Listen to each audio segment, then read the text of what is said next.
കുതിരകളോടുള്ള അടങ്ങാത്ത സ്നേഹത്തിൽ നിന്നാണ് കണ്ടാരപ്പള്ളി വീട്ടുവളപ്പിലേക്ക് മൃഗങ്ങൾ ഒഴുകിയെത്താൻ ആരംഭിച്ചത്.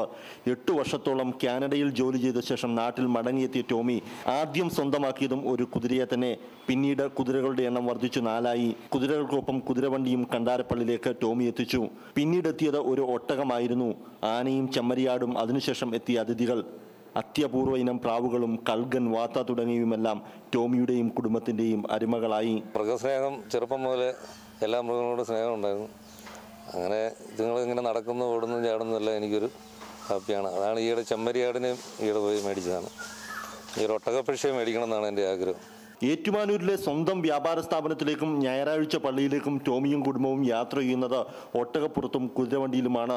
സമീപ പ്രദേശങ്ങളിലെ വിവാഹം ഉൾപ്പെടെയുള്ള ചടങ്ങുകൾക്ക് മാറ്റുകൂട്ടാനും തൻ്റെ വാഹന വ്യൂഹത്തെ വിട്ടു നൽകാൻ ടോമി തയ്യാറാണ്.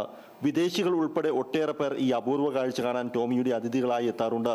കാഴ്ചയ്ക്കും കൗതുകത്തിനുമപ്പുറം നീളുന്ന ഹൃദയബന്ധമാണ് ഈ വേറിട്ട വഴി തിരഞ്ഞെടുക്കാൻ കാരണമായി ടോമിയും കുടുംബവും നിരത്തുന്നത്. ജീവൻ ന്യൂസ്, കോട്ടയം.